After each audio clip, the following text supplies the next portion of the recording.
Salut à tous.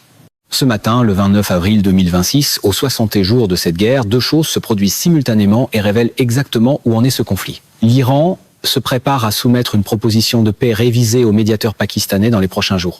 En même temps, le président Trump, interrogé par des journalistes sur le moment où cette guerre prendra fin, a répondu par deux mots qui définissent tout ce conflit mieux que n'importe quel discours, n'importe quelle échéance ou n'importe quel ultimatum. Ne me pressez pas. Une philosophie remarquablement pratique quand l'horloge, les pertes humaines et le marché pétrolier semblent être le problème de quelqu'un d'autre. 60e jour. 3400 morts en Iran, 2500 morts au Liban. 13 soldats américains tués. Le pétrole à $112 le baril. 6 navires traversent aujourd'hui le détroit d'Ormuz, contre 130 avant la guerre. Les Émirats arabes unis quittent l'OPEP à compter du 1er mai. Des milliers de marins sont coincés dans le Golfe. L'ONU avertit d'une urgence alimentaire mondiale. Et le président des États-Unis dit au monde ne me pressez pas. Pour la machine de communication pro-Trump, le retard peut toujours être rebaptisé stratégie, surtout quand la stratégie ne produit plus de réponse. Les détails de la proposition révisée de l'Iran racontent une histoire précise et importante. Les médiateurs au Pakistan s'attendent à recevoir une proposition révisée de l'Iran dans les prochains jours, après que le président Donald Trump a indiqué qu'il n'accepterait pas une version précédente. Des sources proches du processus affirment que cette première version, soumise par le ministre des Affaires étrangères Abbas Araghchi pendant la fin de semaine à Islamabad et à Mascate, proposait de rouvrir le détroit d'Ormuz et de mettre fin à la guerre, tout en reportant les discussions sur le programme nucléaire à une phase ultérieure. Trump a tenu une réunion dans la salle de crise avec de hauts responsables de la sécurité nationale et de la politique étrangère afin de discuter de la proposition iranienne. Le résultat de cette réunion dans la salle de crise n'a pas été une acceptation. Selon Reuters, un responsable américain anonyme a déclaré que le président Trump était mécontent de la proposition parce qu'elle ne comprenait pas de dispositions concernant le programme nucléaire iranien.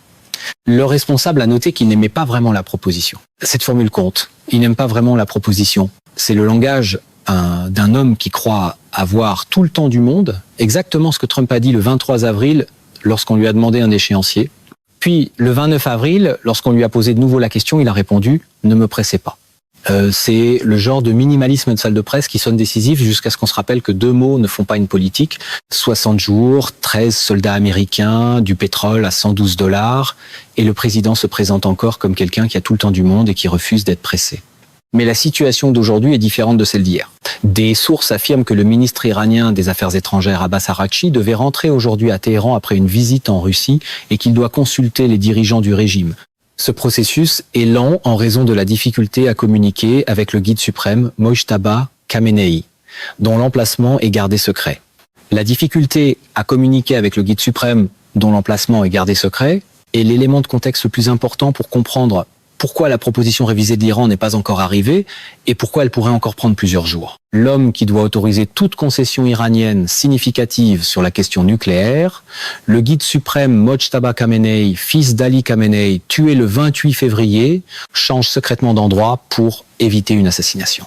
Il n'est pas assis dans un bureau à prendre les appels de son ministre des Affaires étrangères. Il est caché. Et le ministre des Affaires étrangères, qui vient de rencontrer Poutine à Moscou et des responsables pakistanais à Islamabad, doit physiquement retourner à Téhéran et trouver un moyen de communiquer avec un dirigeant dont l'emplacement ne peut même pas être partagé à l'interne. L'emplacement secret du guide suprême iranien n'est pas seulement un détail de sécurité. C'est l'explication structurelle de la raison pour laquelle chaque position iranienne de négociation prend des jours à être autorisée, pourquoi les propositions arrivent incomplètes et pourquoi Trump répète qu'il y a d'énormes luttes internes. Il n'y a peu être pas du tout de lutte interne. Il y a peu être simplement un processus décisionnel qui exige une proximité physique avec un homme qui ne peut pas rester assez longtemps au même endroit pour que la diplomatie normale puisse fonctionner. Mais d'énormes luttes internes est un slogan beaucoup plus propre que d'admettre que la diplomatie devient plus difficile lorsque la personne qui doit valider les décisions est déplacée comme un dossier classifié. La propre description que Trump donne de la situation de l'Iran contient une information qui, si elle est exacte, change complètement l'image de la position iranienne. Le président Donald Trump a déclaré que l'Iran lui avait dit être dans un état d'effondrement et vouloir que les États-Unis rouvrent le détroit d'Ormuz le plus rapidement possible pendant qu'ils tentent de régler leur situation de leadership. État d'effondrement, c'est l'expression que Trump attribue aux propres communications de l'Iran. Il a dit que l'Iran le lui avait dit directement. Il n'a pas précisé par quel canal, il n'a pas précisé par quel responsable. Mais si cela est exact, cela signifie que les propres dirigeants iraniens ont communiqué en privé aux États-Unis que leur économie, leurs infrastructures et leur cohérence gouvernementale sont à un point de rupture. L'Iran a besoin que le détroit d'Ormuz soit rouvert le plus vite possible, non pas parce qu'il veut faire des concessions, mais parce qu'il manque de temps pour survivre sans en faire. Dans le style trumpien de gestion de crise, même l'effondrement d'un autre pays peut devenir une toile de fond pour démontrer sa patience personnelle. L'évaluation de Rubio est que l'Iran est dans une situation pire et plus faible qu'au début du conflit. Il croit que l'Iran veut sérieusement trouver un moyen de gagner du temps et que les États-Unis ne peuvent pas le laisser s'en tirer ainsi. Selon lui, les négociateurs iraniens sont très bons, très expérimentés, et tout accord ou toute entente doit empêcher de manière définitive l'Iran de se précipiter vers une arme nucléaire à n'importe quel moment. Gagner du temps, c'est l'évaluation de Rubio sur ce que fait l'Iran, non pas faire la paix, mais gagner du temps. Gagner du temps pour se remettre, se réarmer et éventuellement reprendre. Du point de vue américain, tout accord qui ouvre Hormuz sans régler la question nucléaire est un accord qui fait gagner du temps à l'Iran. C'est pour cela que Trump n'aime pas vraiment la proposition. C'est pour cela qu'il a dit « ne me pressez pas ». L'administration croit qu'elle dispose d'un levier et que l'utiliser lentement permet d'arracher davantage à l'Iran que de se précipiter vers un accord qui donnerait à Téhéran l'espace nécessaire, survivre et se reconstituer. La théorie est assez simple. Si la pression fonctionne, on continue de serrer. Si elle échoue, on appelle l'échec un levier et on programme un autre point de presse. Le ministre iranien des Affaires étrangères a lui-même clairement indiqué où Téhéran estime que les discussions nucléaires doivent se situer dans tout accord. Cette déclaration d'Arakchi, faite publiquement et officiellement, est l'expression la plus claire de la position iranienne et l'explication la plus nette de la raison pour laquelle les États-Unis la jugent inacceptable. Selon l'Iran, la question nucléaire nécessite de sérieuses négociations avec des experts techniques. Et cela doit se faire avec le temps et la patience nécessaires. Il serait préférable que cela se produise après la fin de la guerre, dans une atmosphère de paix et de calme, et non pendant un conflit actif entre les différentes parties. C'est la logique affichée de l'Iran. Les discussions nucléaires exigent du calme et une négociation experte. Elles ne peuvent pas avoir lieu sous pression militaire. Elles devraient venir après la fin de la guerre. À première vue, cet argument semble raisonnable. Pour quiconque a suivi les négociations sur le contrôle des armements, l'idée selon laquelle les discussions nucléaires techniques nécessitent un engagement discret, prolongé et spécialisé a un vrai fondement. Le plan d'action global commun de 2015, le JCPOA, a nécessité 2 ans de négociations techniques sérieuses. Faire ce genre de travail pendant que les bombes tombent et qu'un blocus naval est actif est réellement difficile. Mais le contre-argument américain est tout aussi logique. Toute la raison pour laquelle l'Iran subit une pression en ce moment, c'est la guerre et le blocus. Dès que cette pression est levée, l'incitation de l'Iran à faire des concessions nucléaires disparaît. En temps de paix, l'Iran a refusé d'abandonner l'enrichissement. Sous sanction maximale, l'Iran a refusé d'abandonner l'enrichissement. Après l'abandon de l'accord de 2015, l'Iran a repris l'enrichissement. Il n'existe aucun précédent historique montrant l'Iran faire des concessions nucléaires en l'absence d'une pression directe et immédiate, et les États-Unis ne sont pas prêts à créer ce précédent. L'Iran a aussi proposé un cadre économique innovant et un détail des négociations a été à peine couvert par les grands médias. Il révèle quelque chose d'important sur la manière dont l'Iran réfléchit à ce problème. Dans le cadre des propositions de paix, l'Iran a proposé de construire au moins 19 réacteurs nucléaires supplémentaires, en suggérant qu'une implication américaine dans ces projets pourrait aider à revitaliser l'industrie nucléaire des États-Unis. 19 réacteurs nucléaires construits avec une implication américaine.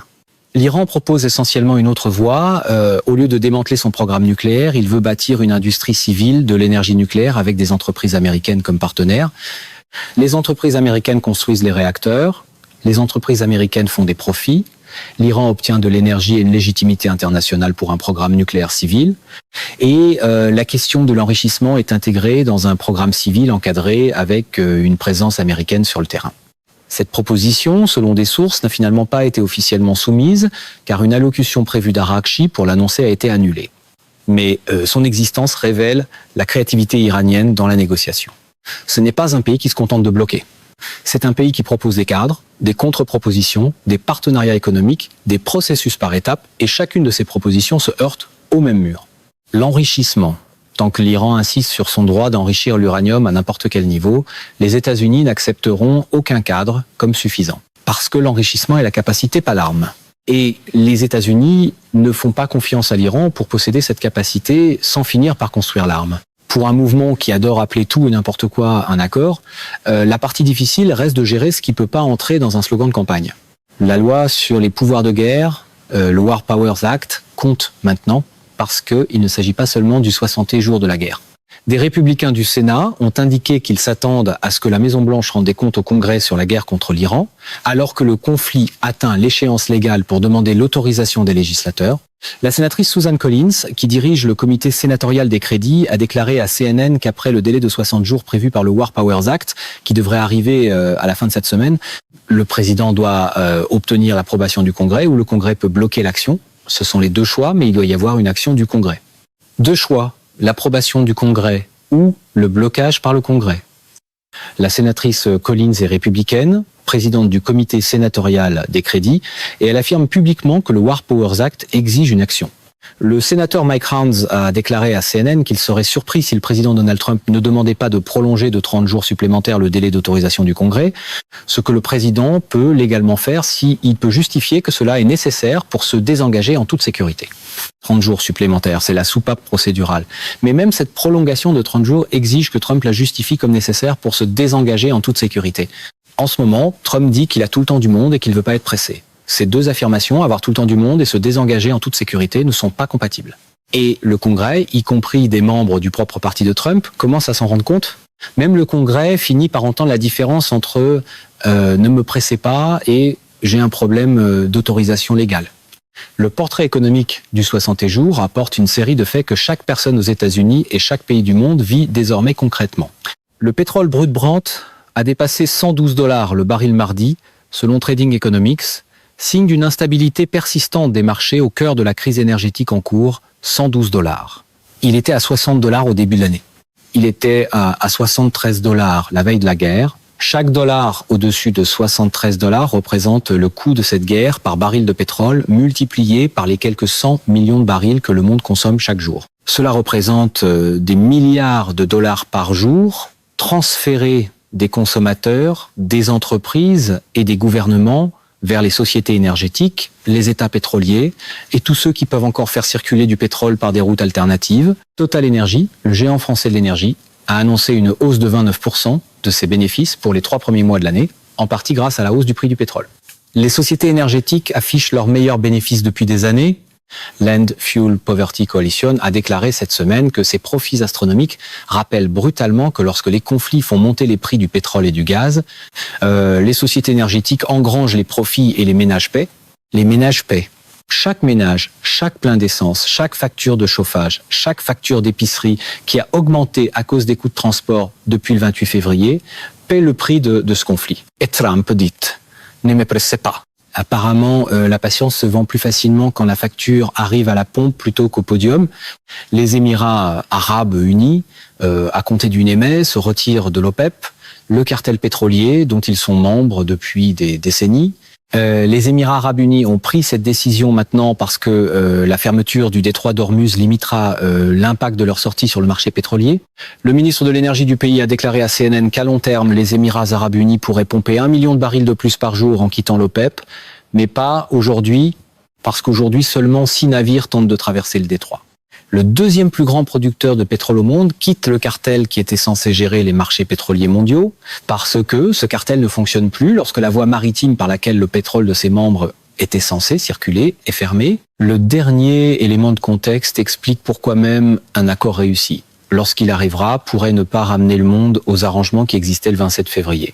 Le ministre iranien des Affaires étrangères, Araghchi, a déclaré que l'Iran a l'intention de concevoir un nouvel arrangement pour garantir la sécurité du trafic maritime dans cette voie navigable après la guerre, pas restaurée. Concevoir un nouvel arrangement. Le détroit d'Ormuz, qui pendant des décennies a été traité comme une voie maritime internationale selon les principes de liberté de navigation appliqués par la marine américaine, pourrait sortir de cette guerre comme une voie maritime gérée, avec un rôle iranien dans la décision de qui transite, dans quelles conditions et à quel coût. Certaines compagnies maritimes ont déjà payé 2 millions de dollars par navire pour transiter sous coordination iranienne. Si cela devient l'arrangement permanent, le détroit ne reviendra pas à ce qu'il était. Il devient quelque chose de nouveau, quelque chose avec une main iranienne sur la barrière. Et l'économie mondiale, bâtie sur l'hypothèse d'une libre navigation dans Hormuz, doit s'adapter à cette nouvelle réalité, qu'un accord soit signé ou non. La promesse pro-Trump, c'était le contrôle. La réalité qui émerge ressemble plutôt à un poste de péage que personne ne voulait reconnaître en train d'être construit.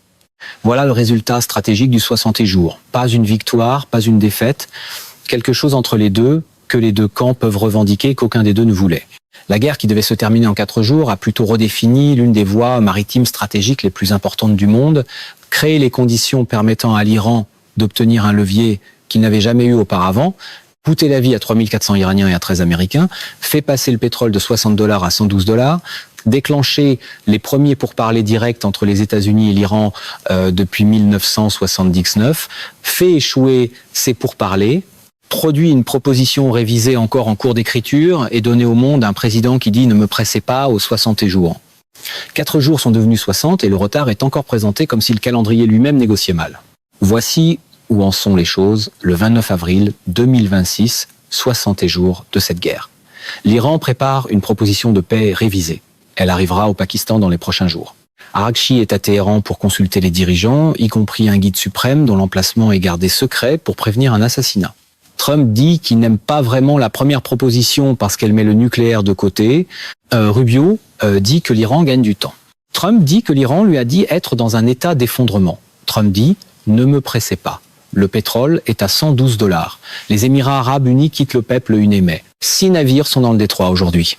L'échéance de 60 jours du War Powers Act est aujourd'hui, le Congrès observe, et l'Iran dit que tout nouvel arrangement pour le détroit sera un nouvel arrangement, pas un retour à l'ancien.